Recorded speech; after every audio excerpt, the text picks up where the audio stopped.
ถุงนาเต็มไปด้วยต้นตาลมาสิไปกราบไหว้สักการะบูชาพระธาตุโพนเขาเจ้างามงามมือนี้มันอันนั้นเป็นวันศีลวันพระเนาะพี่น้องเขาก็สิไปกราบไหว้บูชาพระธาตุโพนใกล้สิฮอดเลยพี่น้องเลย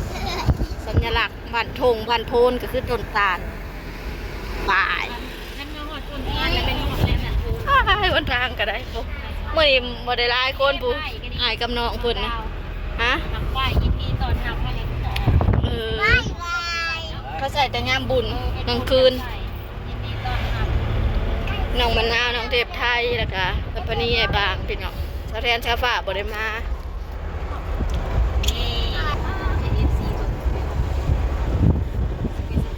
ไอ้สิหอดแล้ว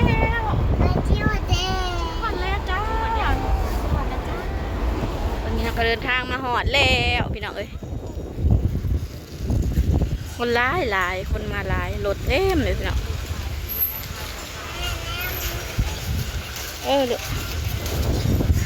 ท้องคล้ายกระไร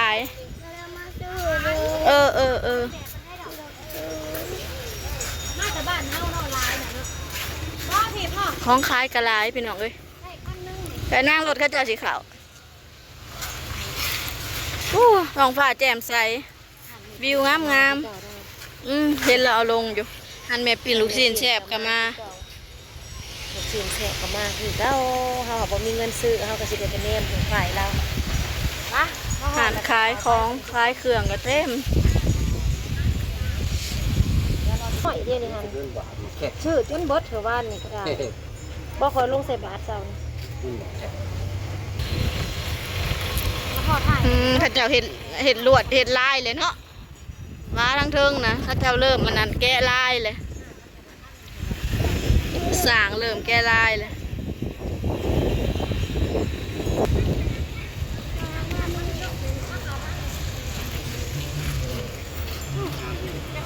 เนาะไปลูกไปในบางเอาบ่แบบนี้ยินดีต้อนรับเข้าสู่แหล่งท่องเที่ยววัดพระธาตุโพนสบายดีเด้อพี่น้องน้องสลัดสุนีทักทายสบายดีพี่น้อง FC เด้อทุกคนพี่น้องคะมื้อนี้พาพี่น้องมาทำบุญนี่เนี่ยมากราบพระธาตุโพนพี่น้องอยู่ที่บ้านโพนธาตุพี่น้องเอ้ยเมืองไซบูทองเฮาเองบ้านโพนธาตุเมืองไซบูทองแขวงสะวรรณเขตเด้อทุกคนใครอยากมากราบกายไปไกลมากค่ะมาแวะได้พี่น้องที่บ้านเมืองเฮาเลยมีหลักไม้เก้าย่างไอ้ถวายน้ำไรรถด้วยลูกรถอันนี้เด้แหมนาเนาะบ่ลูกบ่ไปอันนี้เดี๋ยวคือเห็ดงามแต่สะดาวเขาจะเอายังใส่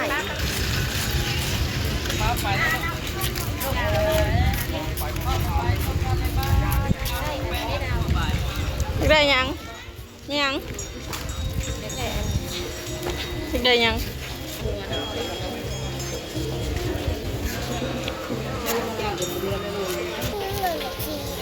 แม่ที่หลายอย่างเนาะ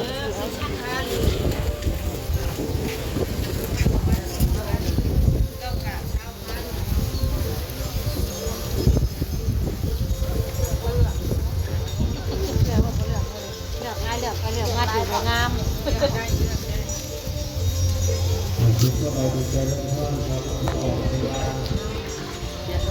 งไม่ได้หัวหน้าเรากินรอบขอบคุณร้านบ้านไปลูกนักบ้านไปเขาสองก้อนเราเลือกเห็นที่ก็ใจดีน้องเทพแล้วก็ลูกเนาะนี่หาพันนี่กระซิบถ้าตก40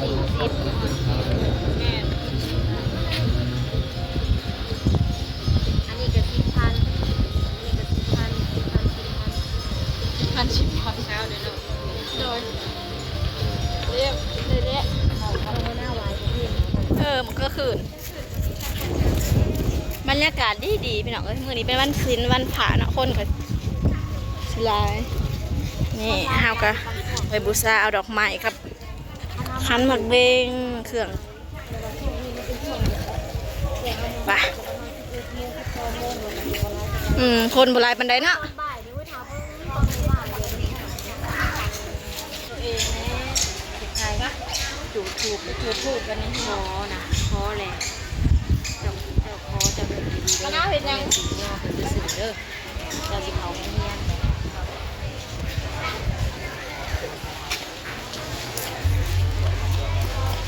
อยากได้ดอกไม้มันบริเวณทางหัวหน้า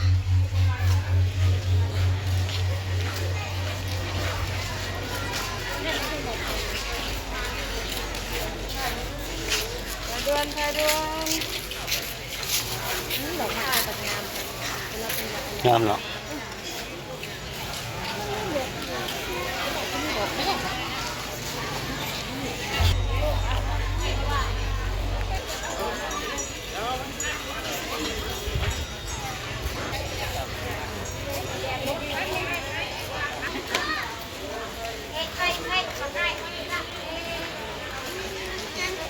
มาได้ไหมไก่ถูกแล้วเลยพี่น้องจ้ะกับพระธาตุน้ำกันกดเกิบลูก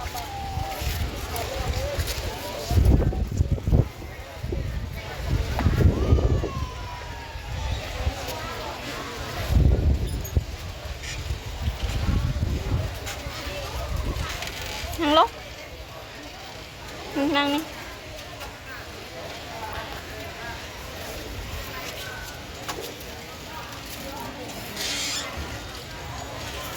มาหน่อยไหมมานะโอ้วันหนาก็มาหอดมื้อนี้มาหลายคนเนาะ สบายดีพี่น้องยังจะไปเอาดูสารกันหากำลังว้าวอยู่กำลังสกิปกล้องอันนี้เพื่อนเป็นหน้าตาดีๆ โอ้ย เราจะเล่นมูจะเล่นตาหน่อย ไหนเด้โอ้อีแม่อยู่ข้างทางนี้ก็จะใส่จุ่มพาวหล่นอันไปทางนะว่าหาดอกบัวบ่มีดอกบัวทางนั้น นี่ใครมานะมาใคร แม่เท่านี้แหละจุนางแทนนางฝากไปปากซองว่านี่จะเบิ่นวินหัวแล้วบ่มา เขาเมาโหลด เขาเมื่อย เบิกปาก โอ้ย หยุดค่ะหยุดก่อนค่ะบรรยากาศไป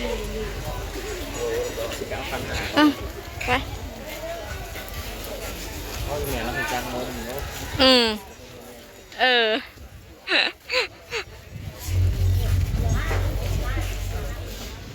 มาหลังจากลงมาแต่กลับไว้ ขอพรพระธาตุเนาะพี่น้องมาเบิ่งน้ำอยู่น้องหลวงน้ำคือหลายแท้ซุ่มห้าบริมาเติงบริน้ำขึ้นหลายโซงหรือจ้าน้ำลายแห้งเนาะน้องหลวงอยู่วัดเด้มันก็สิมีปล่อยเอียนปล่อยปลาทำบุญพี่น้องเอ้ย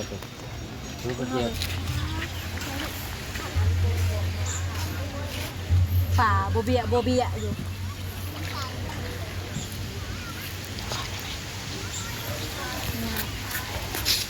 น้องหลวงมาข้าวหยองจะกินยังกินเมื่อบอบานี่ทีมงาน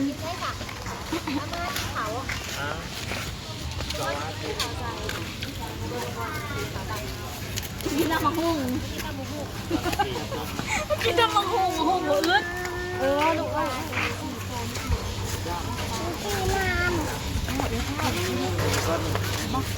ถ้าเป็นมันเด็กเป็นจู่ๆไว้อยู่มันจะจู่ๆกิน มันนี่ตลาดวะ มันตลาดเขาไปเลยกินที่มันอันเอาที่มันได้กินไว้อย่างนี้ถ้ากินแบบตะก่อนท่านสั่นจะหาเอาแบบ ไปนะลูก แม่ให้ขู่จ้ะนะแม่ ครูบริพาครูยุทธศาสตร์จากโลกวิทยาศาสตร์ ไว้แม่ ยังเป็นคือลูกอยู่นะเป็นแม่ห้า ได้เป็นพระกลางท่านคนโบราณ พี่แม่ก็เป็นแม่ห้า นี่กะสีพาพี่น้องกลับบ้านกันบ้านจ้า เลยกลับบ้านแล้วค่ะ มาไปแหละ พี่น้องเดี๋ยวก็สิพากันกลับเลยคลิปนี้ก็ขอโทรลาไปก่อนจ้ามื้อนี้วันศีลวันพระเนาะเอาบุญมาฝากพี่น้องเอ้ยทำบุญทำทานวันพระใหญ่พอกันคลิปงานเด้อพี่น้องเด้อสาธุเอาบุญนำกันจ้าสำหรับคลิปนี้บ๊ายบายเด้อจ้า